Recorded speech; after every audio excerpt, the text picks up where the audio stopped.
William Drummond, December 13, 1585, December 4, 1649, called of Hawthornden, was a Scottish poet.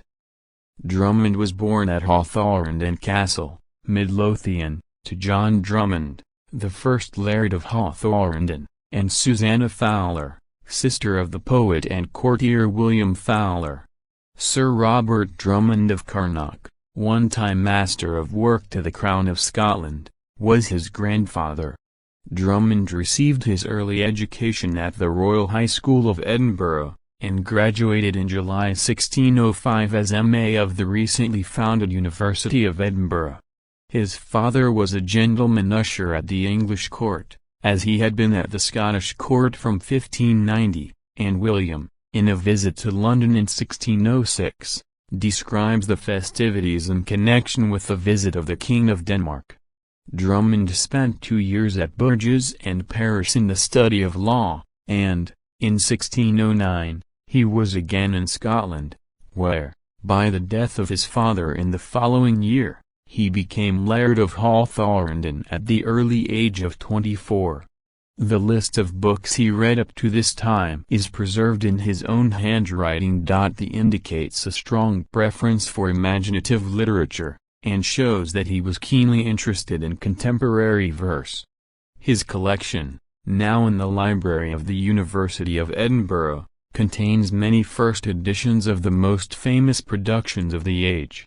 On finding himself his own master, Drummond naturally abandoned law for the muses, for, says his biographer in 1711, the delicacy of his wit always run on the pleasantness and usefulness of history, and on the fame and softness of poetry.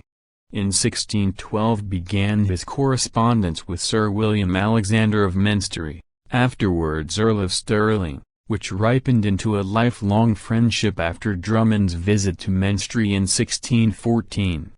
Drummond's first publication appeared in 1613, an elegy on the death of Henry, Prince of Wales, called Tears on the Death of Moeliades, 3rd edit. 1614. The poem shows the influence of Spenser's and Sidney's pastoralism. In the same year he published an anthology of the elegies of Chapman, Wither and others, entitled Mausoleum, or the choicest flowers of the epitaphs.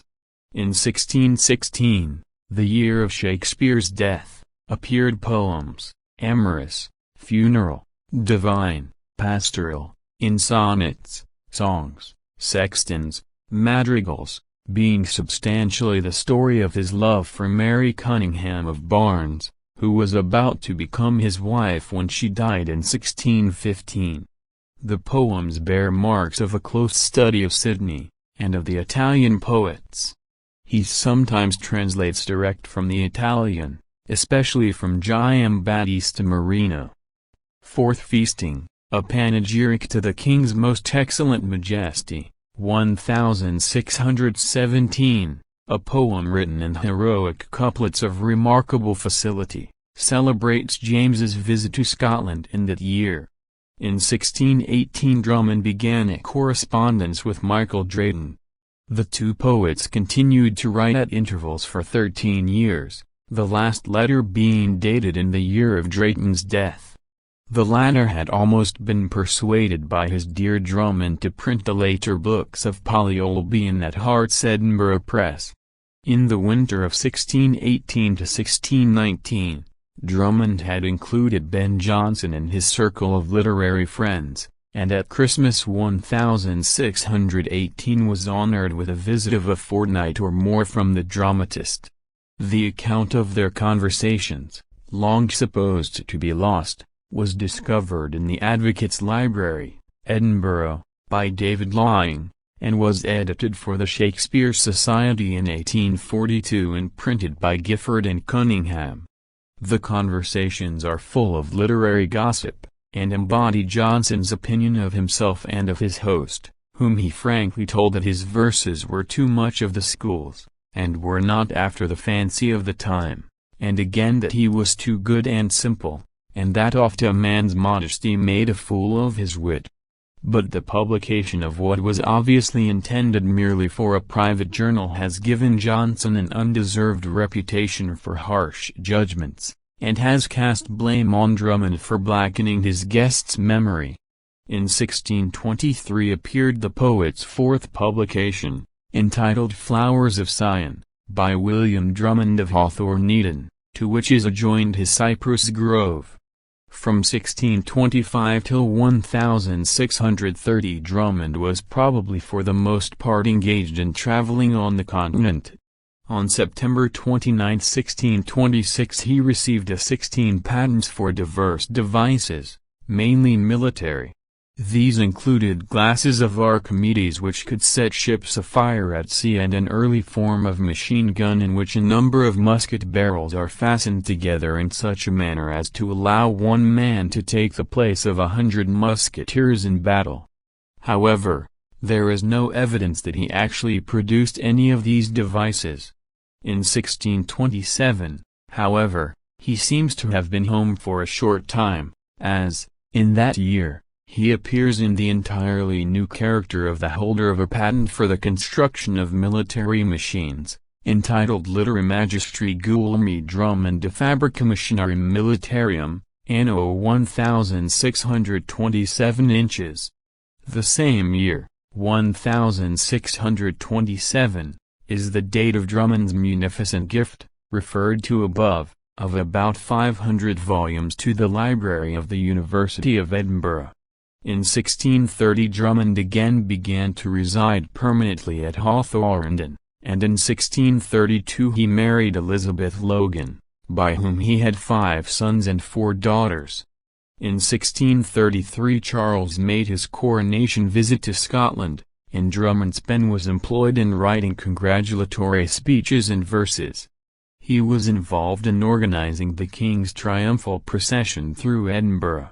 As Drummond preferred episcopacy to presbytery, and was an extremely loyal subject, he supported Charles's general policy, though he protested against the methods employed to enforce it. When John Elphinstone, 2nd Lord Balmerino, was put on his trial on the capital charge of retaining in his possession a petition regarded as a libel on the King's government, Drummond in an energetic letter, 1635, urged the injustice and folly of the proceedings. About this time a claim by the Earl of Menteith to the earldom of Strathearn, which was based on the assertion that Robert III, husband of Annabella Drummond, was illegitimate, roused the poet's pride of blood and prompted him to prepare an historical defense of his house. Partly to please his kinsman the Earl of Perth, and partly to satisfy his own curiosity, the poet made researches in the genealogy of the family. This investigation was the real secret of Drummond's interest in Scottish history, and so we find that he now began his History of Scotland during the reigns of the 5 Jameses, a work which did not appear till 1655, and is remarkable only for its good literary style. His next work was called forth by the King's enforced submission to the opposition of his Scottish subjects. It is entitled Irene, or a remonstrance for concord, amity, and love amongst His Majesty's subjects, 1638, and embodies Drummond's political creed of submission to authority as the only logical refuge from democracy, which he hated. In 1639 Drummond had to sign the Covenant in self-protection, but was uneasy under the burden, as several political squibs by him testify. In 1643 he published a defence of a petition tendered to the Lords of the Council of Scotland by certain noblemen and gentlemen, a political pamphlet in support of those royalists in Scotland who wished to espouse the King's cause against the English Parliament. Its burden is an invective on the intolerance of the then dominant Presbyterian clergy. His later works may be described briefly as royalist pamphlets, written with more or less caution, as the times required. Drummond took the part of Montrose, and a letter from the royalist leader in 1646 acknowledged his services. He also wrote a pamphlet, a vindication of the Hamiltons, supporting the claims of the Duke of Hamilton to lead the Scottish army which was to release Charles I. It is said that Drummond's health received a severe shock when news was brought of the king's execution. He died on December 4, 1649. He was buried in a stone vault in his parish church of Lasswade. His tomb was restored in the 1880s and a bronze relief added over the entrance.